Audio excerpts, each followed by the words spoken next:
Broncos country, what the hell did we just witness? Week 15 in Detroit against the Lions. Our playoff hopes and dreams right there for the taking. And we literally drank NyQuil before the game. Oh, I am in physical shock and utter disgust at the moment as to what we just witnessed. And we're going to talk about it because this is the Buck Your Feelings post-game show here on the Orange and Blue Network. And I definitely have some freaking feelings to buck. So here we go, Broncos country. Let's go.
Oh, Broncos country, it is so painful right now.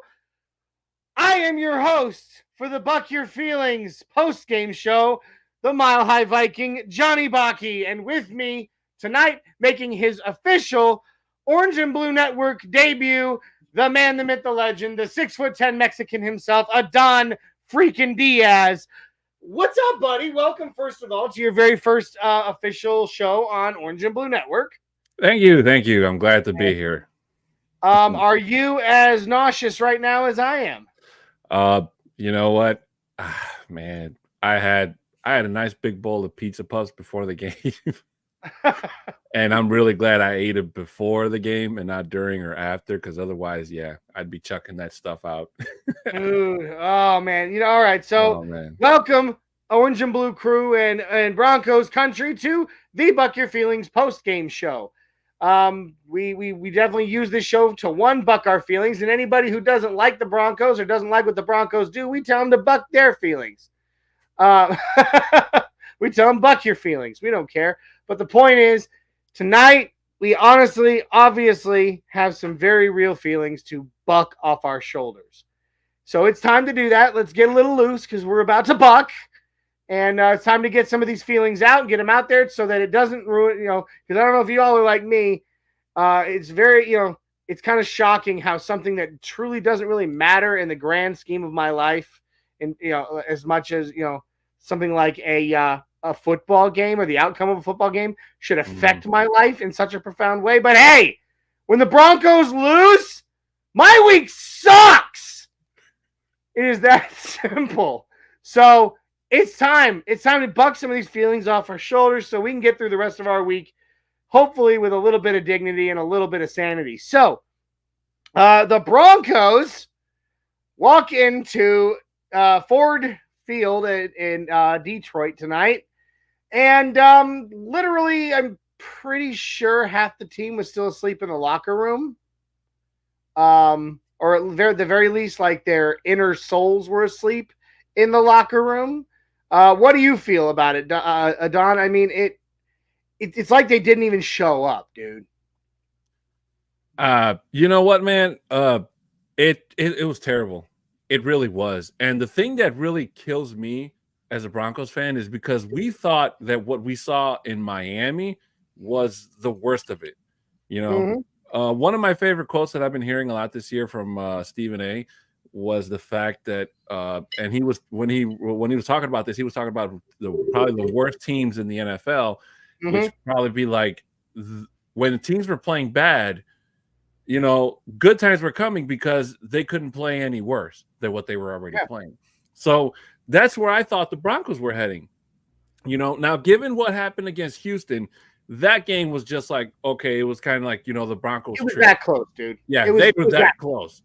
But it was a defense that didn't bend but didn't break. Now, I will say that this defense without Nick Bonito is complete garbage. Okay? That just goes to show you how much I don't know. You know, I honestly don't think that Slick Nick adds as much to the defense as you're kind of alluding to there. No offense, I'm not telling you you're wrong, but you're wrong. I'm joking. I'm just more right. I think what it really comes down to is that watching the game plan for this, VJ. Big old Vance Joseph. First of all, real quick, welcome to the Orange and Blue Crew. We've already got some new names in the chat, which is huge for us. I'm so excited to see you guys. Don P, welcome. We always toast our newest members of the Orange and Blue Crew. We've never seen your name before, so Don P, welcome to the Orange and Blue Crew, my friend. We also have another new name, Mr. Fred Woodard. Welcome to the show. New name, and another new name, Mr. Mile High Magic. Love it. That makes me excited. So great. Here's to you guys. If you have not already, we ask of you to please like, subscribe, and share this video out there, okay? Find us on our social media. You can find us on X. I always slip up on that. It's still Twitter to me. I can't get over that.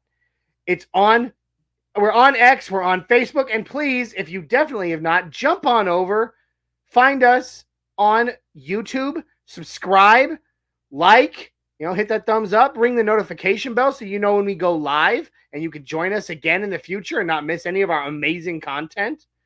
Guys, we really appreciate you joining us. So please, like, subscribe, and share. Now, I'm with you, but I don't think that it's so much just on one guy. I don't think Nick Bonito is the difference maker for this team. He's not.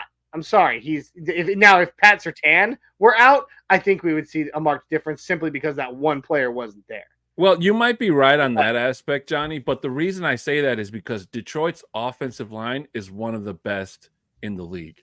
So when you're taking on an offensive line like that, you need the best players you have. I'll definitely give you that. And Nick Bonito was one of the best players. And the reason I say that is because Jonathan Cooper, up until that sack in the fourth quarter, and the thing that killed me was he was kind of strutting like that was his fourth or fifth sack of the day. That he just kind of hit that mean strut, like, I'm the man. When the team was down by like 3 scores, like, I really, really do hate when players do that. And there's been a lot of players. I can get it though, because at that moment, that's the only thing you've got to hang your hat on. I mean, but can you though? At that moment, you have a brief second where you can actually be happy about something. I mean, he might as well have tried, but I mean, the thing about it is that when you're going to take on a team like that, and the Bears, who play the Lions rough, they put out the blueprint last week by showing you how you beat the Detroit Lions, and that's basically you have to put pressure on Jared Goff. And when you don't put pressure on Jared Goff, that's exactly what happens. And here's what I was getting at when you brought up your point about Nick Bonito. What I think it more or less is, and I said this in our Orange and Blue Network group chat, is I think somebody made a comment. I'm not going to say who, but that I told y'all VJ wasn't it. Yeah, and I disagree with that. I disagree with that. I'm sorry, I do. I disagree. I still think VJ very well can be it. The problem is, I think he game plans so hard. He's one of those coaches who game plans so hard. And when your game plan isn't working, he struggles to to make adjustments. He struggles to be like, ooh, something's not working here. But this is what I said I was going to do, so I'm going to do it. You know what I mean? Mm-hmm. Now, if there's one coach, in the NFL, I think, can help a coach like that get better about making adjustments, it's Sean Payton. Yeah. So I think given more time together, VJ can be that. Now, granted, if he goes a whole other season where we see things like this, where we have, I mean, it's just been, it was a struggle at the beginning of the season. He got things figured out. Unfortunately, the things that he figured out didn't work against the Lions, and he struggled to make the adjustments needed. Yeah. He can do it. He'll get there, or he should be able to get there with Sean Payton's help, because Sean Payton is that kind of coach. But I think that was the biggest problem, is that Vance Joseph just was so adamant on sticking to his game plan, and I kept seeing it in the zone calls. Which the thing is, I'm not sure what he was thinking, putting our defense in zone coverage as much as he did, because what we have been doing well the past 6-7 weeks is shutting teams down man to man. Apparently he had it somewhere in his head that, with Amon-Ra St. Brown and Portis, or what's his name, Sam Laportis or whatever. Sam Laporta, that you defended them in zone, which it's not the case. We needed to be manned up on them. And we kept seeing it when Pat Surtain was getting burned on the outside, or Jaquan McMillan was getting burned in the middle of the field. Unfortunately, the game plan was not a good game plan to begin with, and he couldn't adjust to fix it afterwards. If that makes sense, in my opinion. Well, like me and you kind of talked about before the start of the show tonight, the one main point that I went going into this after the game was pretty much, it's not so much that Denver lost, but it's how Denver lost. And the fact that the Broncos defense got 42 points hung on them is just damn near embarrassing. Like, yes, the front defensive line, we've been saying this for the long time. Like, I respect Zach Allen. I like what he's done. But between him and DJ Jones, they just have not, when the rubber hits the meat, or whatever, however the expression goes, when the rubber meets the road. When the rubber meets the road, thank you. They have not been able to generate or get in there. And yes, and I'm being nice, because, like I said, Detroit's offensive line is one of the best, so they had their work cut out for them. DJ Jones, I think he had a really good in the first drive, but then after that, he was pretty much nonchalant. He had a sack. He had his first sack of the season right there. Yeah, he had his first sack of the season there, 15 weeks in. Zach Allen, I saw him getting buried more times on the ground than I actually did him doing the job. The running game by the Detroit Lions was also gaping this Broncos defense, and that was already a weakness going into this game, as you said in the pregame show earlier. And the secondary, something tells me that whatever that neck injury that PJ Locke has, I think it was a little bit more nagging than they let on, because PJ Locke PJ Locke, you couldn't tell if it was him or if it was DYT out there. I mean, that last touchdown by Laporta, like the Locke from a couple of games ago, fully healthy, totally either negates that or picks that off. But the fact that the Broncos defense was not able to generate any pressure at all, or any turnovers, or do what it is that they've been doing best, it's actually worrisome. And the reason I say that is because, yes, let's say Denver does go and they beat the Chargers again, the Patriots again next week, and then the Chargers, and then the Raiders. That's all good and everything. But you have to remember that these three teams have backup quarterbacks. Should the Broncos make the playoffs are a whole different animal, And those teams, to be fair, we have already beaten multiple playoff teams. We lost to this one. We've lost to several playoff teams. We've also beaten multiple playoff teams. That's true. So, I mean, I'm still not necessarily worried. I'm just more, like. I'm kind of worried, because, like I said, if the Broncos would have lost by a field goal, I'd be agreeing with you. Like, okay, bad day at the office, but this was more than a bad day at the office. Okay, bye. And yes, it's an inter-conference game, which, those can go either way, especially with teams that don't play each other as frequently as they normally should, except, like I told you earlier, the Broncos did play the Lions last year in Denver, and the Broncos did win that game. Yeah. But it just goes to show you that what I don't want for the Broncos to do is, if they go into the playoffs, that they get looked at as a joke. You know what I mean? And that's usually what happens with teams that are, especially since they included the 7th seed. A lot of the teams that make it into the 7th seed, they don't even get looked over because they just, for example, like what's the division in the NFC with the Bucks, the Saints, and not the Panthers. Yeah, the South. So pretty much any one of those teams is going to go into the playoffs because somebody has to win the division. And as for aspirations going into that, it's like, okay, they're in the playoffs, but it really doesn't matter who they match. They're more than likely going to be out in the Super Wildcard weekend. Yeah. And that's not what I really want for Denver. I want Denver to go in there, and I don't want people to look down on Denver and think that they're just in there just because they've made it through the seat of their pants. If Denver's going to go in there, they got to go in there and let other teams know, hey, we're here. We're here to mean business. We're going to put the Detroit loss behind us. And, I mean, I get what you're saying. I get what you're saying there. But at the same time, I'm on the opposite side of that coin, dude. It has been 8 seasons, no postseason. Okay. Mm-hmm. I'm over it. I don't give a shit how we get there at this point. Just get there. It's like one of my favorite movies of all time, National Lampoon's Vacation. Trying to get to Wally World. Everything's going wrong. It comes to a point where I don't care how we get there, but just get there. Be there. That's where I'm at with the playoffs. I don't care. I don't care if everybody looks down on us and is laughing at us like, oh, the Broncos, man. Please, go ahead. Overlook us. Let us go get a win in the wild card round and make everybody go, oh, snap. And then let us go win another one. I would love that. Please.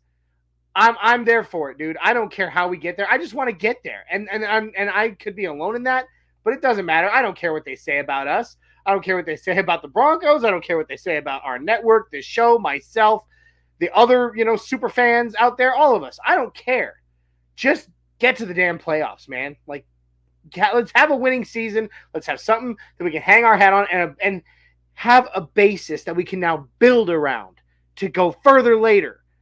I never had delusions we were going to win the Super Bowl this season. I never had any of that. I did believe we were making the playoffs, and I think we still can. Mm-hmm. And we got plenty of our fans here in the chat. Brian Spees is popping. He says, straight up horrible game. Offense and defense, unacceptable. We got beat down. He agreed with me in that it's going to make the week suck. And yeah, it is. Mm-hmm. But you know what? I also get to make my one home game a year. This next weekend, I will be at the Patriots Broncos Christmas Eve game with my wife, Isaiah, my best friend, my brother, and my son. In his very first home game very first Broncos game. So I'm excited. That's the only thing that's going to make this week feel a little bit better. Our resident Raider fan, a former battle buddy of mine in the Army, the Don, Micah Domthanier, says, hey guys, tough loss tonight. You're totally right, bro. He says he was hoping that we would win, which is shocking coming from a Raiders fan. But that's okay. And Brian Spees, nobody, dang it, I clicked the wrong thing. There we go. Nobody wanted to tackle either or pass rush. Honestly, it wasn't the pass rush. I don't think it's so much that they didn't want to. They just couldn't get any traction. Now tackling, there was a major issue there. I don't know if they, like I said, I felt like the team drank NyQuil before the game. But I think they may have also rubbed olive oil on their hands before as well, because they were allowing dudes to bump off them, slide off them, and slip tackles like it was like they were oil wrestling or something. Yeah. Josie Jewell is going to have a rough ride home. Yeah, he is. And I have all the love in the world for Honey Bear. I have all the love in the world for the Outlaw. I do too. That's why it hurt. It was a bad one for him. Mm-hmm. So,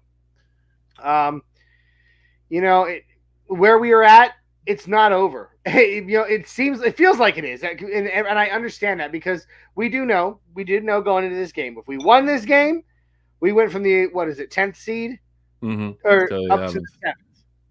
Oh yeah, up to the 7th, which would have been great. But by losing this, we're back to the 11th. But it's still not over. We still have 3 AFC games to win, and 2 of them in our own division. Dude, we got and against, like you said, backup quarterbacks. We can still do this. Now, had we won this game tonight, and then won out the rest of the season, so won all 4 of our last 4 games, our odds of making the Super Bowl, or not Super Bowl, but the playoffs were greater than 99%. Yeah, that's pretty amazing. Now that we've lost this one, our chances are now 92% if we win out. If we can win the next 3 games, our odds of making the playoffs are 92%. Now, I don't know if you're who all out there is a statistician, but 92% is pretty dang good odds. I'll take those odds. I would too. But that means we gotta get it done. We gotta get it done. Two games at home, 1 game on the road. We gotta get it done. Mm-hmm. And okay. You know what? The defense, not to cut you off, Johnny, but the defense was due for a bad day at the office. I just feel that tonight was not the night to have not just a bad day, but just like whatever. Think of the crappiest day you guys have ever had out there in Broncos country and just magnify that times 10. That's what tonight was for the defense. Not being able to get any stops, not being able to generate any pass rush. And granted, I'm still giving credit to that Lions offensive line because by the time our guys got there, Jared Goff already had somebody wide open. So, and like I said, it's just a bad day. Yeah. We have another new name popping in for the very first time I've never seen before. This was Iowa Broncos fan on X popping in. So here's to you, Iowa Broncos fan. Welcome to the Orange and Blue crew. If you have not already, guys, I've already said it. Please jump on over to the YouTube, like, subscribe, and share the video out there. Help us out. We would greatly appreciate it. Maybe ring the notification bell so you know when we go live. We didn't get the dub. We did not get the dub tonight, obviously. Very, very, very, very, very, very obviously, we did not get the win. However, you can still get yourself the win by showing some love to the sponsor of tonight's show, which is Dubby Jitterless Energy Blend over on Dubby.gg. You can find the link in the bio below. Guys, this stuff is absolutely incredible. Dubby, every single scoop of Dubby's Jitterless Energy Blend contains at least 2 cups of coffee worth of caffeine. However, you don't get the jitters that you get from other energy drinks. You don't get the crash later that you get from a lot of other sugary drinks. Why? Because Dubby is as all natural as it can possibly be. Dubby has no sugar. It has no calories. It has no maltodextrin, no fillers, no artificial colors. It is as natural as it gets. It's nothing but amino acids, B vitamins, and then they're added nootropics that help keep you sharp and your reflexes quick throughout your day, but you still don't get the jitters or the crash afterwards. It's amazing stuff. I highly recommend it. We drink it over here at the Orange and Blue Network. We love it. So why don't you jump on over and get yourself the dub by doing the same. Make sure in the checkout to punch in code NRWOB10. That's NRWOB10. In the checkout gets you 10% off your order. Guys, this is, when the Broncos fall short and we walk home with a big old L, this is how you can get yourself the dub. So go on over and check out Dubby. We appreciate you guys. Now, all right, so moving through a few more commenters here. Oh, excuse me. My dear friend, another one of my battle buddies who I just so happened to be a groomsman in his wedding, and I miss you, brother. Mine and Isaiah's the third member of the original Mile High Club with me and Isaiah. And no, it's not what you think. Not that Mile High Club. We never actually got on a plane. I didn't say anything. No, you thought it though, you sicko. And I don't. He said, "Can we talk about the abysmal O-line tonight?" Yeah. So again, something was off. It's been an interesting week. Tonight. You got to think both Russell Wilson had a baby literally hours after winning in Sunday in Los Angeles last Sunday. And then 2 days later, Ben Powers, who, by the way, leaked like a sieve tonight, which is very uncharacteristic of him. Mm-hmm. I mean, he, at the left guard position, Ben Powers is usually a very reliable guy, but he was allowing pressure like crazy. He had a baby too on, I believe it was Wednesday, so he's probably just honestly exhausted at this moment, and that might be attributable to that. For those with kids out there, having a baby, those first few days, you're a zombie. You know what? And I will say, just a quick point. I think one of the hardest things to do for any NFL team, not just the Broncos, is to play 3 straight road games. So the Broncos have not been home in almost a month, and that loss in Houston, that took the sail out of their wins. They were going in there with a 5-game win streak. Now, it was great to pick up the win last week in Los Angeles against the Chargers team that Yeah. was doing more damage to itself. But, going into it was kind of like a roller coaster. They had the low in Houston, the high in Los Angeles, and then the really, really low tonight in Detroit. So Sure. I think them coming home next week against the New England team that I really do hope can upset the Chiefs tomorrow at the most. But they need Broncos country to kind of recharge and get that confidence get back. Just, get reanimated and get brought back into the team that we've been seeing for home the last. changes that so much, man. Like like you said, it recharges your batteries when you get to go home, be in front of your crowd. Now, granted, Los Angeles was cool because over half, like 3/4 of that stadium was orange and blue. Like, I believe I heard somebody, one of the Broncos media members, actually say by his estimate, it was like 4-1 Broncos fans over Chargers fans in that game. Baby. So it might as well have been a damn home game. They were, you heard it too during like third downs. The Broncos, like when it was third down for the Chargers, the stadium was much louder than it was on third down for the Broncos. So, that helped us. We didn't have that kind of help tonight. But the O-line, they struggled. Mike McGlinchey kind of got banged up a little bit, and Garrett Bowles did a pretty good job, but there's only so many angles you can block all at once. He did good on his assignments, but when they're bringing the blitz from, like what was it, that cornerback? I can't remember who it was at the time, but he came like 15 yards downhill, like a bullet, to go through the line to get to Russ. That was insane, man. Like, there's only so much you can block at that point, but it was a rough night for our offensive line. Again, another thing that I think a lot will be addressed. And Sean Payton, you know him. He's a perfectionist. He will stand. Oh, excuse me. It's late. Sean Payton will stand for nothing less than perfection or near perfection. I mean, he's not going to just let this go. He's not going to be like, okay, guys, well, we had a bad day, but on to next week. No. The way he was screaming in Russ's face tonight, I guarantee you he screamed in front of the entire team in the locker room. And he's just like, and he let them know this was unacceptable. A loss is a loss. It happened. It's behind us, but it's unacceptable. We're going to be putting in the work this week. Definitely. Because we're not letting that happen again on Christmas Eve. Yeah. And they better not, because I will be there. Okay. Let's see. We got another fellow host on the Orange and Blue Network, Mr. Kevin Zano, the host of the upcoming new show, Zano About Them Broncos. Very excited about it. Says, what's up, guys? Bad loss, but 10-7 until proven otherwise. Hey, I'm here for it, bro. I'm absolutely here for it. I think we got it. I do, too. I believe we're 10-7. Even now. Until told otherwise, yeah.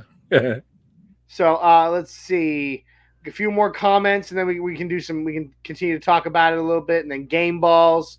Anthony Vigil came in last, new name that came into us last week. So it's good to see you back, Anthony. Welcome. He says fire him. I'm pretty sure he's talking about Vance Joseph. I'm not there yet, but I really do hope that some things get worked out.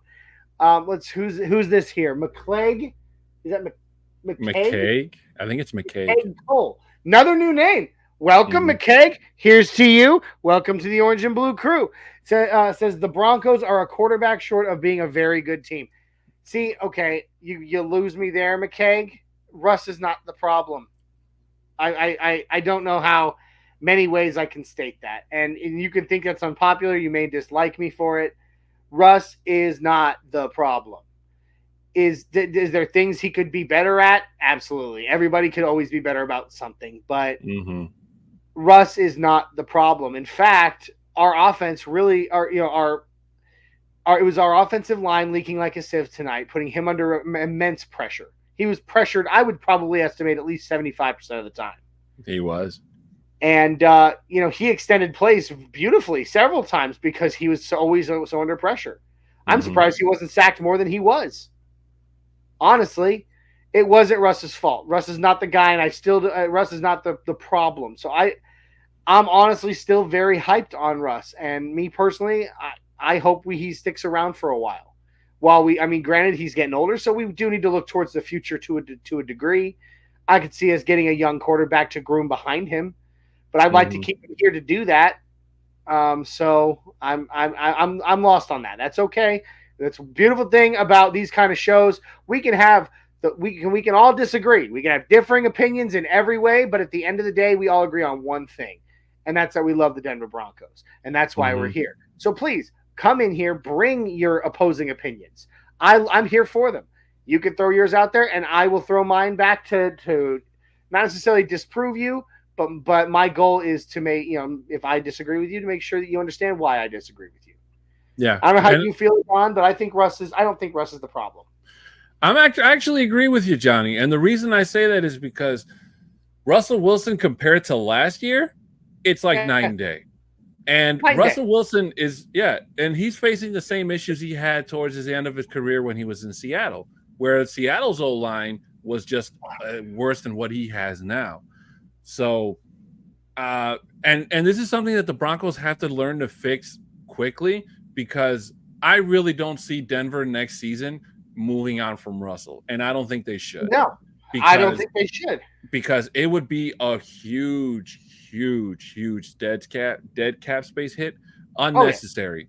And yes, the Broncos could take a chance in drafting a quarterback from the draft, which is a whole different topic. Yeah, we're not going to be drafting high enough to get somebody that exactly. And at this point in time, the Broncos would have to give up somebody to trade up into the draft, even if they do, for some bad, knock on wood that they don't. I agree with you. I agree with you. What is the one thing that we have struggled having the past few years? Consistency, continuity. Exactly. Right? It's a revolving door of everything. Listen, you got to give guys time to develop together. Russell Wilson came in last season, okay, with a brand new coaching staff then, and that coaching staff sucked it up so bad that they're gone. So then Russ restarts this year with another brand new coaching staff. Zero continuity. Keep the band together. Yep. Next season, you will see things start out a lot differently, because shorthand, it will have been developed, trust, all of it. Continuity. We need continuity, and there hasn't been any of that. And if we get rid of Russ, hell, at this point, if we get rid of EJ, there is no continuity. And then we just back to step one. We're all the way back at square one. No point in it. Another new name, Jay McAdow. Anyway, Jay, welcome. Nice to see you. Welcome to the Orange and Blue crew. Thank you for joining us. Let's see more new comments. Oh my gosh, we're running way behind. A Law, another new name on X, also joined us tonight. So another one. Here's to you, A Law. Okay. Michael Yost, my buddy, Big Mike. Let's also talk about the refs calling pass interference on Denver, but when Sutton makes a beautiful catch with blatant PI, they are absolutely silent. You are not wrong there. Yeah. Listen, I am not a conspiracy theorist. Generally, I'm rarely the one that's like, the refs are out to get us. However, there were definitely some very questionable calls against the Broncos tonight, and not in favor of the Broncos tonight, that I don't think can be overlooked. I don't know. What did you see, Adon? I mean, me personally, that offsides helmet. Yeah. The helmet offsides? Are you joking me? That call is still driving people mad. I mean, okay. Like, here's the problem. Here's the problem with the offside stuff, and we are currently at 33 minutes. So here in a little bit, we're going to have to get around to giving out some game balls. But if any are even deserved. But right now, let's talk about this. The whole offense or offsides, you know what? I'm going to say it, bullshit, okay? I'm just going straight into my cursing. The whole offsides bullshit is because of Patrick Mahomes. Thank you very much, Patty Mac. Look what you've done, okay? Like, now the NFL, and we saw it earlier today. We saw it earlier today during the Bengals game against the Vikings. What was it? Pick six? A pick six that was called back because of an offsides. Listen, it wouldn't have been that big of a deal. If Quinn Miner's helmet had been where it was last week, Not a single thing by any ref in the NFL would have ever said anything. Mm-hmm. But because this week, the big news has caused waves across the NFL, I guarantee it's caused people to be banging down doors at NFL headquarters in New York. And it's got Roger Goodell up in a tizzy. And it's got the referees hating everybody because everybody's talking mad crap about them. Mm-hmm. Is offsides, especially offensive offsides. Yeah. And so right now they're looking to make an example. Not even so much make an example as save face. Because whoever that ref was who called the original call on Kadarius Toney last week, mm-hmm. Now they have to look at all these other teams and be like, well, if he did it, we gotta make sure that he doesn't look bad, and we gotta make sure every single one gets called. Or, it's about saving face for the refs right now. So that's crap. Yeah. And as far, I don't know, Don, what you think, but as far as the offensive or the PI calls that were overlooked, I couldn't agree with Michael more there. There were several of them that should have absolutely been pass interference. There was that one on, even though he caught the ball, the one on Marvin Mims. Yeah. He caught the ball. Great pass, great catch, great game. There still should have been a freaking flag thrown because there was defensive pass interference on it. Yeah, there was. And let me just tell you guys here in Broncos country, and just to kind of highlight a comment that was made by Anthony Vigil. I'm sorry if I mispronounced your last name. Anthony Vigil, who thinks that we're just here making up excuses on why the Broncos lost. I just want to clarify that I can't speak for Johnny, but as far as I'm concerned, I'm not here to make up any excuses. No. I'm here to give you guys my idea. And he probably thought that what I said about the Broncos needing to come home, to recharge the batteries, as we talked about, he probably thought that was an excuse why they lost. No, I'm not saying that's why an excuse that they lost. I'm saying that now that they lost, they need to come home to recharge and confidence and do all that stuff. Not to Anthony has been watching for about two of our shows about 2 weeks now, and if he sees what we're saying right now as excuses, fine. Listen, there's a reason for everything. Okay, it's not about excuses. Look, the Broncos lost. We sucked tonight. I'm not going to sit here and tell you that, oh man, we deserve this win and it was stolen from us. Absolutely not. Not even a little. Like, we sucked tonight. If we had won this game, I'd probably be on here the way that I was. Who was it against? Was it the Bears? When we beat the Bears, it was such an ugly win. Yeah, they came back from 3 scores. It was so ugly that I was almost as pissed off as I was when we lost. Because even though we won, because the point is, like, we sucked. I'm gonna sit here. I'm gonna tell you exactly what I saw. Now, I'm not giving excuses, Anthony. You're a valued fan, and we appreciate you. And I hope you come back. If you don't, oh well, sorry. But the fact of the matter remains, there are reasons for everything. I'm not making excuses for Russ having a baby. I'm not making excuses for Ben Powers having a baby. But let's look at it. I'm a father of 3 boys, and I'm going to tell you, the first few days after any one of those kids was born, I couldn't even tell you what my name was. I was so tired, okay? Like, I'm not making excuses. I'm simply stating these are the facts. Russ had a baby. Ben Powers had a baby. That could have affected them. Otherwise, I don't know what excuses we're giving for anybody. I don't. Right. Look, the Broncos sucked it up today. Period. Yeah. But going back to your original point, I can't sit here and tell you that the Broncos lost because of the refs. Yes, the refs made a whole bunch of questionable calls, that offensive one. The one where I think it was Krull or one of our tight ends who got clearly knocked under the chin. The exact same hit that got Kareem Jackson suspended after the Minnesota Vikings game, and not a flag and nothing. And I think that the NFL is probably going to find that player just because everybody in Broncos Twitter was going bananas, and I'm pretty sure they got tagged and highlighted and all that stuff. Yeah. And that's probably as far as they're going to go. But that's still a bunch of bull crap.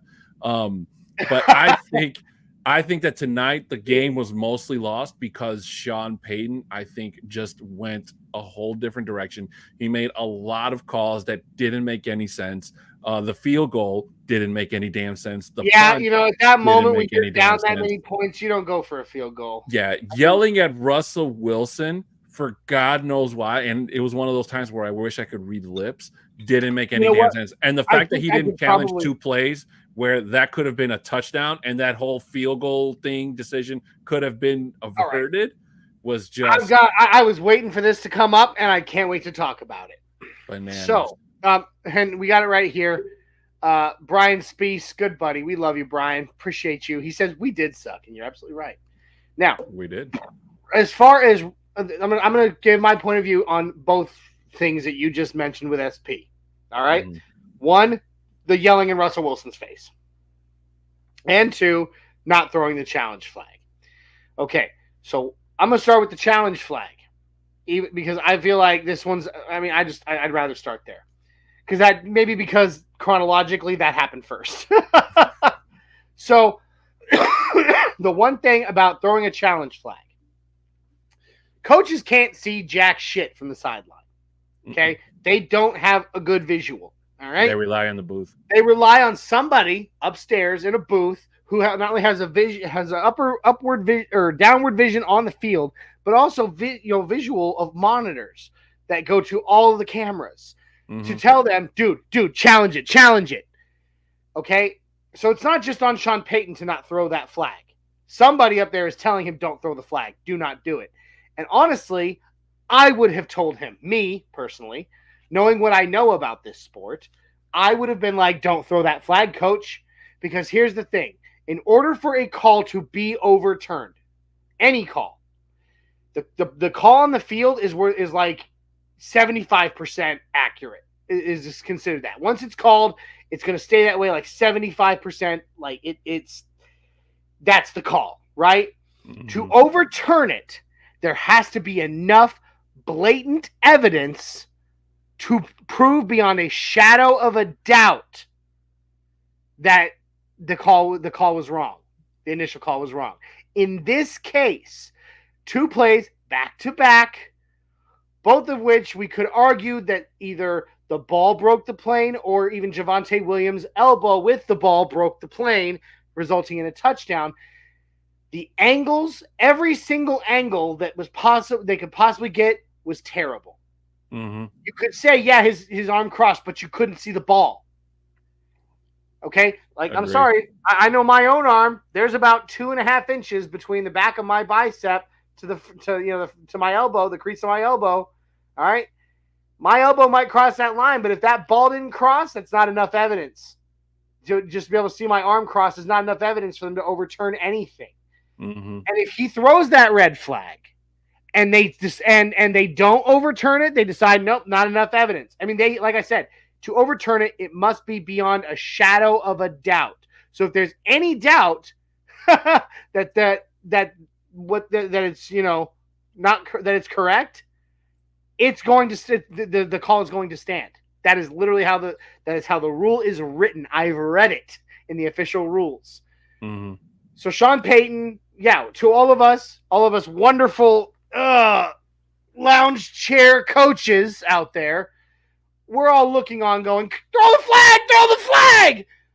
But to the guys in the booth watching it, talking in SP's ear to tell him to do or do not, they did exactly what I would have done. That's don't throw it, coach, because guess what? Then we lose a timeout if they don't overturn it.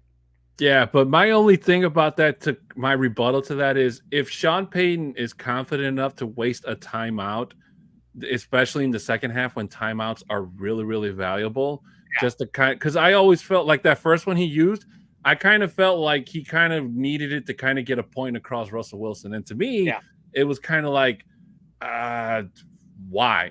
I would much rather you lose a timeout because you challenged something over, hey, I need to talk to you about running the play.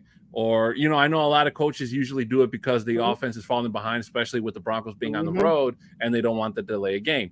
During the first half, fine. But in the second half, it's like, you better do it. I get it. You better do it. And Michael makes a great point here to my point, and I'm going to continue this point because I'm not done with it yet, believe it or not.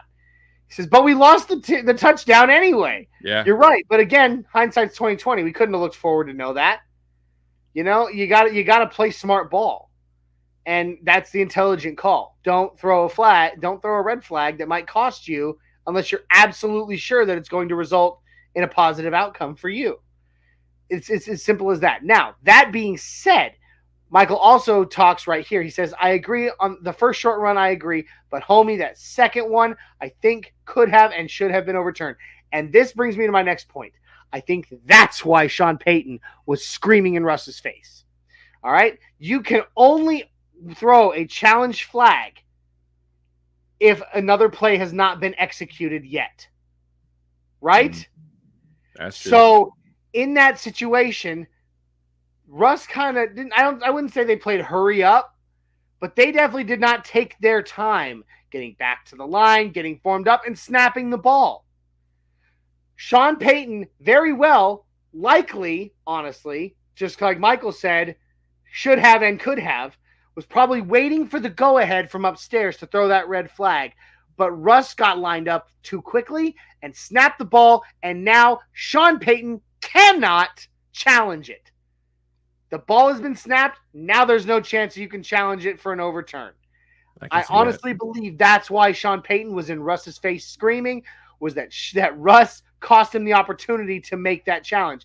And he probably was hearing from the guys upstairs, we would have won that. We would have won that if we hadn't gone. And now Sean Payton's like, are you serious? You got to give me a chance. You get what I'm saying? Like, That's where I think all that comes from. So it was not the greatest game, and it will go down in the annals of Broncos history as a painful experience. As a blow. But I've seen worse losses than this one. I think we all have. Yeah, I mean, the Miami game alone, the Rams game last Christmas Eve, bud. The Christmas massacre. For crying out loud, at the hands of Russell Wilson, Super Bowl 48, okay? How about the AFC Championship game 2013 against the Ravens? How about that? 1996 against the Jacksonville Jaguars. Yes. Eliminated in the playoffs. 1996 Jaguars in the playoffs. Look, there are a lot of painful games, but you know what? We always bounce back. And honestly, the Broncos, the way they had looked in the past 7 weeks before this, even in the Texans' loss, has me more hyped about the future of this team than I have been since we won a championship. I do not believe in any way this negates what we've accomplished, and I definitely don't believe it is indicative of what we can expect from the future. I believe it's any given, well, honestly, it's weird because it's Saturday, so it's any given Saturday, so it's kind of weird, but it's any given Saturday, okay? We lost this game. Hey, NFL, the analysts over at NFL.com, 6 of the 10 had picked the Broncos to win this game. Mm-hmm. Okay, like, we weren't the only ones that see this as an upset. Okay, Vegas odds weren't in the Broncos' favor, so there were differing points of view. The point is, we have 3 games left, and believe it or not, we are favored to win all 3. And they're easily winnable games. We win all 3, our chances of making the playoffs are 92 freaking %. So hope is not lost.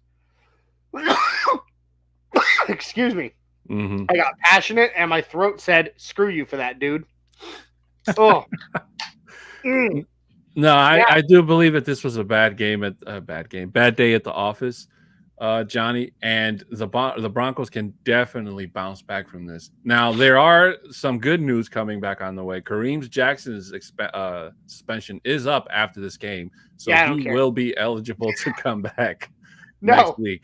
No, I get that. That's cool and all, but PJ Locke has stolen his job. I don't care what. I mean, I will be honestly shocked and maybe even a little bit pissed off if you take PJ Locke out of the game and slam Kareem Jackson back into it. I think that's going to happen regardless. And I agree with you. PJ Locke is the future of the team. He's earned it. No, he's earned it. Not after tonight. Tonight he had a really bad day at the office, and I wish I could tell you that it was because of his injury, but I can't prove it. All I can tell you is that he had a bad day at the office. But the Broncos are the only reason I say they're going to start Kareem Jackson next week is because they paid him to play this season. So if they're going to cut him, they might as well get 3 more games out of him, and maybe even more should the Broncos make a playoff run. And while I'm one of the people that didn't even want Kareem Jackson back. So that's me saying a lot. But right now, his veterancy and the fact that he can make plays when he needs to without knocking somebody's heads off that's what this team needs right now. I'm still going to stick with PJ Locke on this one. Again, any given Saturday, he had a bad day. I think he's more than earned his right to be the starter. And K-Jack can completely use his veteran experience to help lead this team from the sideline. I'm just saying, I don't know if you really take the risk of putting a guy, when you've had as much success, even though he struggled this game, when you've had as much success with PJ Locke as we have, I don't know if you risk putting in somebody else who has now been suspended 8 games out of a 17-game season for these hits that have also got him being fined more money than he is making this year. Mm-hmm. And by the way, if he gets suspended a third time, I don't know if you know this, there will be, if he gets suspended for a third time for egregious hits like that, the Broncos will face fining. Yeah, I know. For putting him back in the game. So do we really risk that? I mean, I don't know. I get it. We got the Walmart money. We got it. We got that Walmart money. But I mean, no, even rich people who like the Waltons didn't get where they are by letting money just go bye-bye. That's true. So I don't know. I think PJ Locke stays in, and K-Jack can lead with his voice from the bench. But we'll see. Now, last couple comments, and then we're going to give out some game balls. We're going to, it's going to be fun. We got my good buddy Michael Yost saying this next game, which I will be at, very excited, versus the Patriots is going to be an opportunity to show, hey, we got knocked down, but we ain't out. Now, I'm going to say this. This next game in Denver against New England, Christmas Eve. Anybody who's going to be out there, Isaiah and I will be live at the tailgate pregame. Now, we're going to be doing our pregame show early in the day. It's not like normal. It will not be like normal. It will not be an hour before game time. It will be about 4 or 5 hours before game time, because I also have tickets to the VIP tailgate where I get to hang out with Miles the mascot, Broncos cheerleaders, Broncos alumni players, and eat a 5-star chef's buffet. So, I'm sorry. We will be going live quite a bit earlier, but if you are there and you want to reach out, you want to meet up, you want to come sit down and pull the microphone a little bit further over in front of you and talk with me and Isaiah in person and be on the show, please seek us out. Come find us. We will be in Lot D at the Broncos tailgate, okay? At the tailgate next Sunday, Christmas Eve, okay? Hopefully we see you guys there, okay? That being said, I don't think there's any, I think we're good on comments right now. So, Don, I know I've still got balls. I'm pretty sure you've still got balls. But I think it's important that we figure out on the Broncos who still got the ball.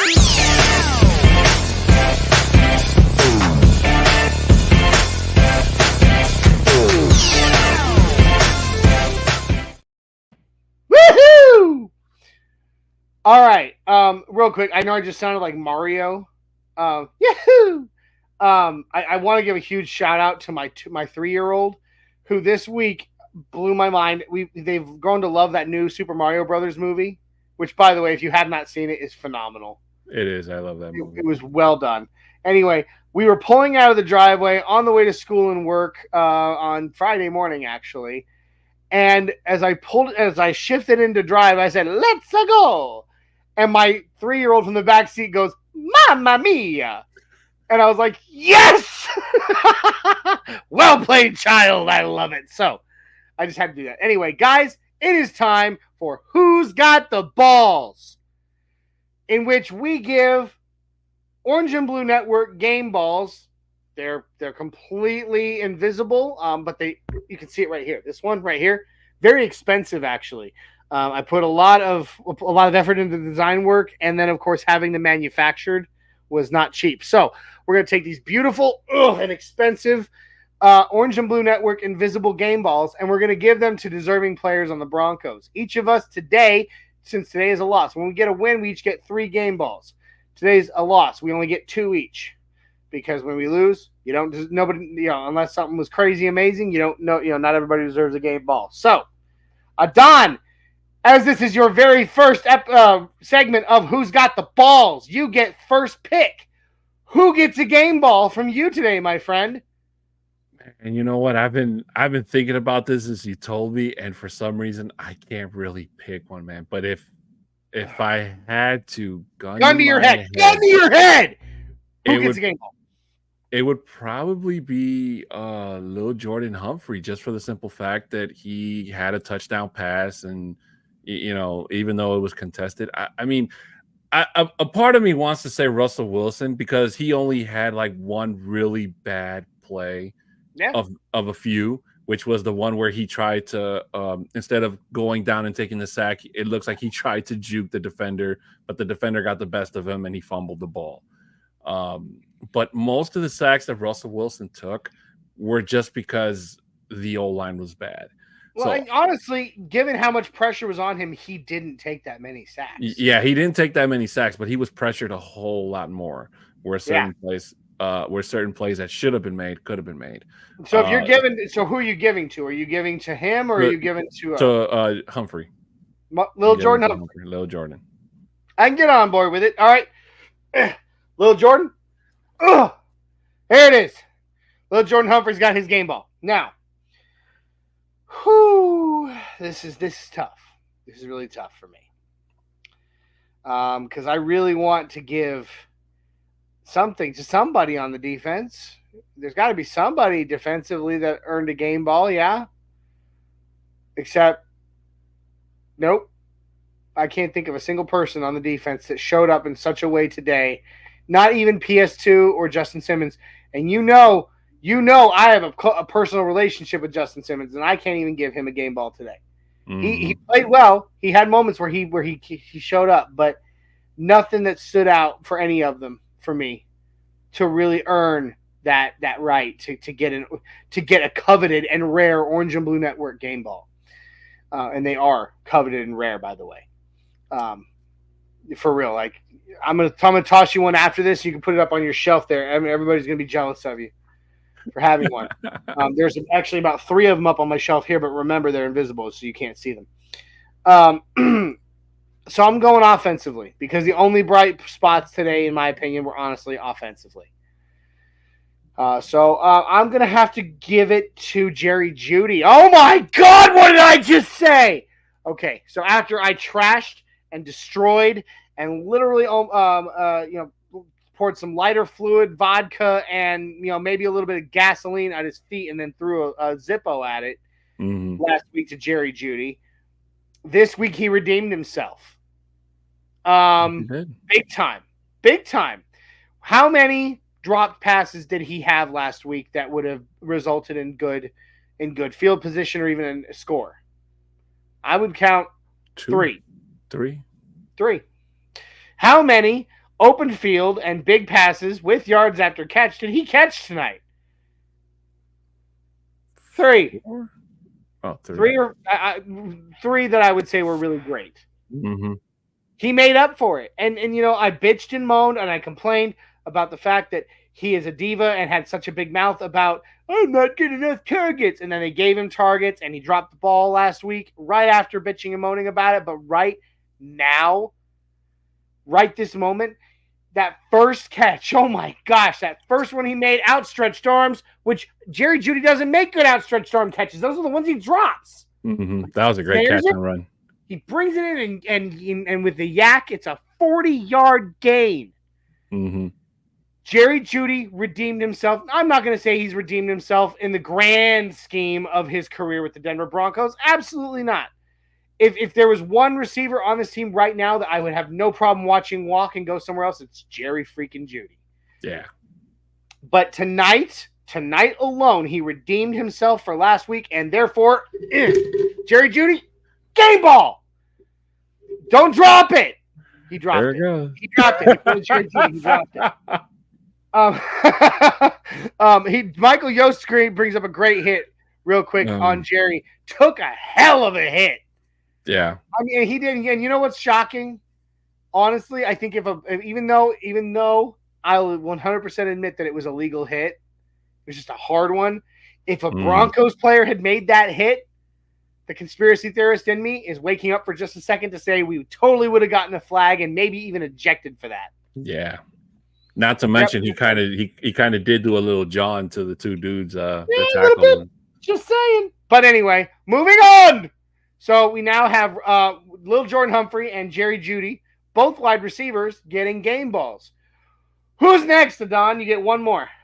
And you got to pick somebody. I'll just give it to Russell, just for the simple fact that, like I said, he did have that. He did have that really bad sack he took earlier, but he did have that rushing touchdown. Even though my brother and a couple other people told me that it's a garbage touchdown, a garbage time touchdown shouldn't count.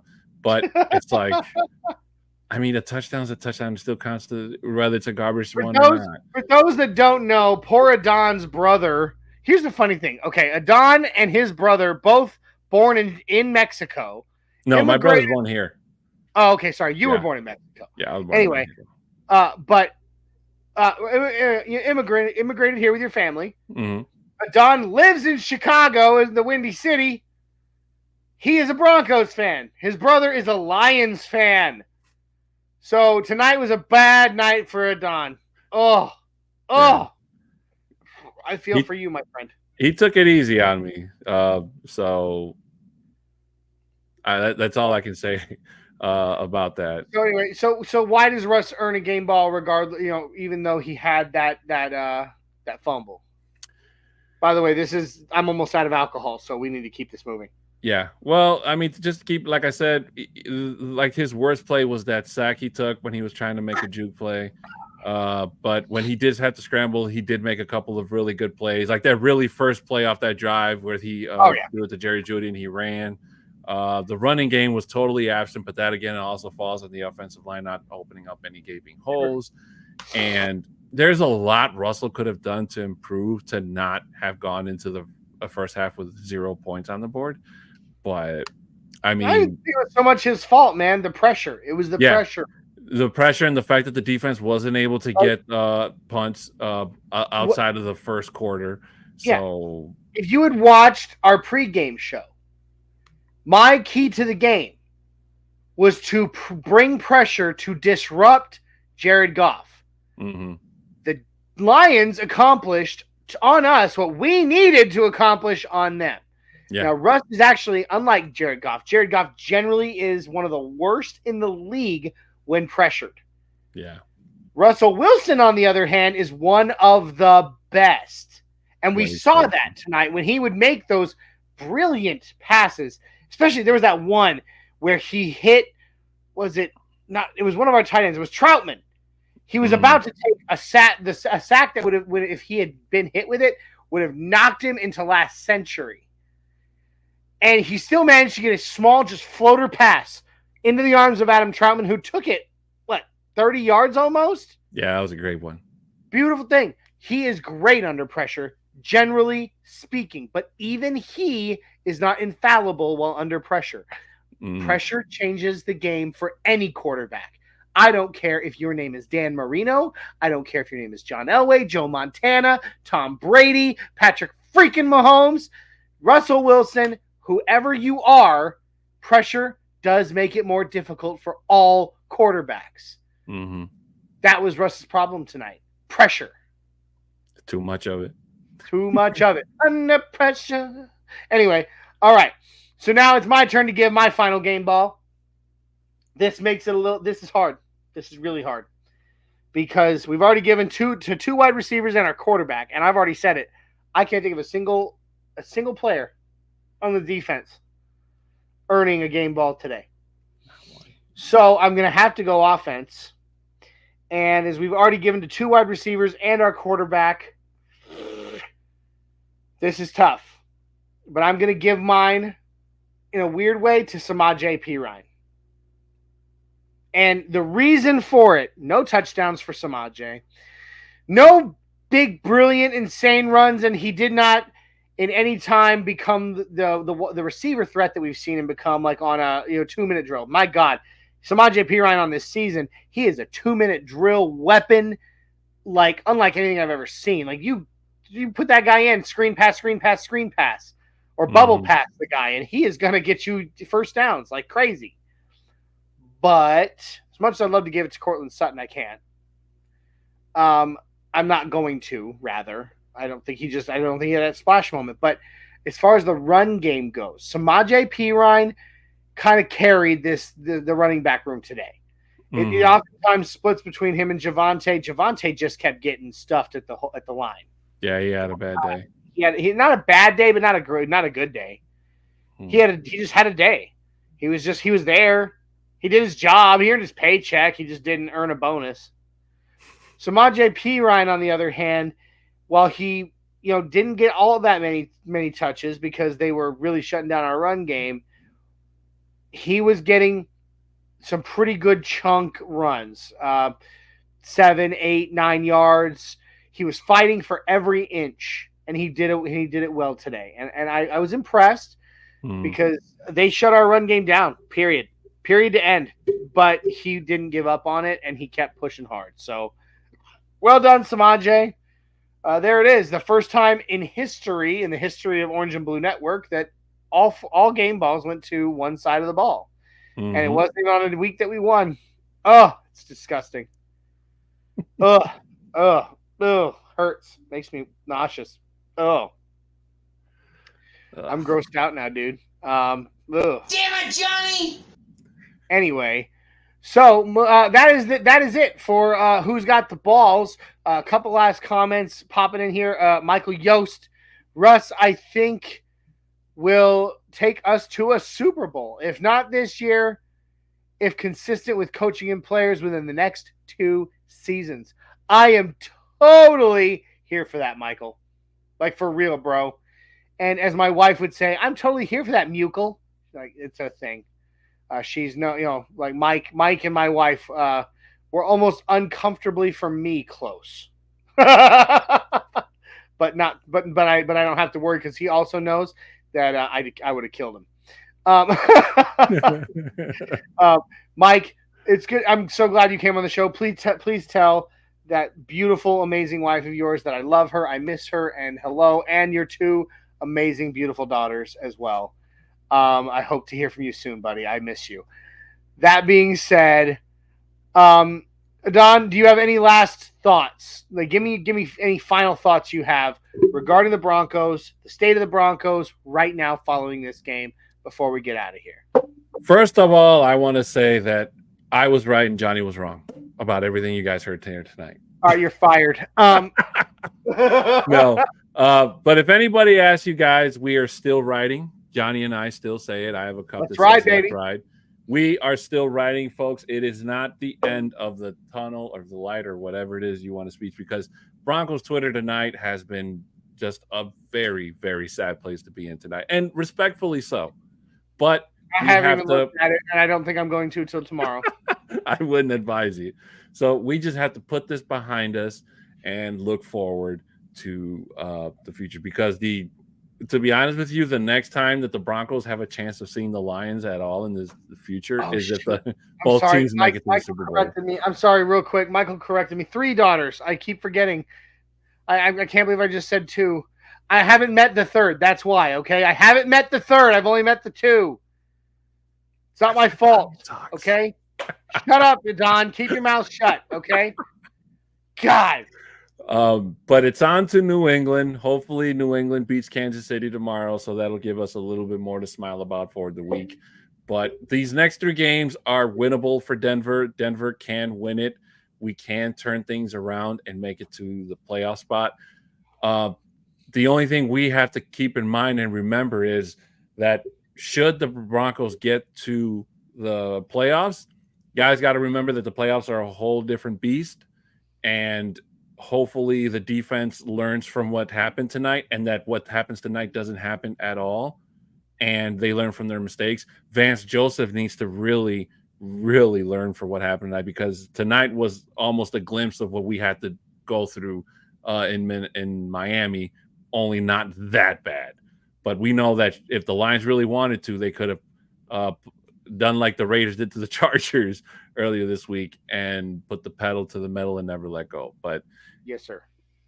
We're gonna be okay. All right. So final thoughts from my side of it. Broncos country. First of all, I will see you in person in Mile High City next week, rocking my Mile High Viking horns, rocking my Mile High Viking Berserker axe. That's right. It's a real thing. Look at that. Isn't that beautiful? I am the Mile High Viking. I will be there for the game this next Sunday. I am so excited to be there with you. As you said, Adon, on to the Patriots. I'm over the Lions. It's over. It's done with. It's behind us. Is it going to affect my week? Probably. But the fact of the matter remains, it's a bad game. It was one bad game, okay? It's been interspersed. At least we're not on a losing streak, okay? That's the one thing I can say. Is that ever since we went 1-5 at the begin of the season, we have not ever gotten back onto a losing streak. We've gotten onto a win streak, and then it's been interspersed with wins and losses. Listen, I am still very confident in this team, and I believe that we can win out our final three. And as I said before, even with this loss, if we win the next three, our chances of the playoffs are 92%. Lose one of them, it drops to 85. After that, well, no, you know what? It doesn't. I'm sorry, it doesn't. Lose any of the next three games, our chances drop to 20%. So you're right. We cannot afford to lose a single game from this point on. But as it stands right now, we still have a potential 92% chance to make these playoffs. We can freaking do it, Broncos country. We can do it, Orange and Blue crew, and we will do it. Mm-hmm. How's that for confidence? What? Anyway, I'm going to go ahead and get us ready to sign off, Adon, and we still do, believe it or not, here, we still do the Mile High Five. Do you remember the Mile High Five, my friend? Yes, I do. That was going to be my next question, if we still do that. Oh, I haven't no, done it in a while. Mile High Five was the brainchild of myself, and it will always be associated in some way with the Nothing Rhymes with Orange and Blue podcast, which did evolve into the Orange and Blue Network. So, before we get out of here, I think for catharsis, we need a big Mile High Five, and then we need a good Let's Ride before we get out of here. So, Broncos country, if you'll please get your arms out with me as wide as you can and get ready for a big Mile High Five! Woo! Woo-hoo-hoo! Thank you, Broncos country. Thank you, Orange and Blue crew. We will see you for the flagship podcast of the network on Wednesday, the Nothing Rhymes with Orange and Blue podcast, Wednesday at 87654. Thank you, Broncos country. Let's ride! Let's ride, baby.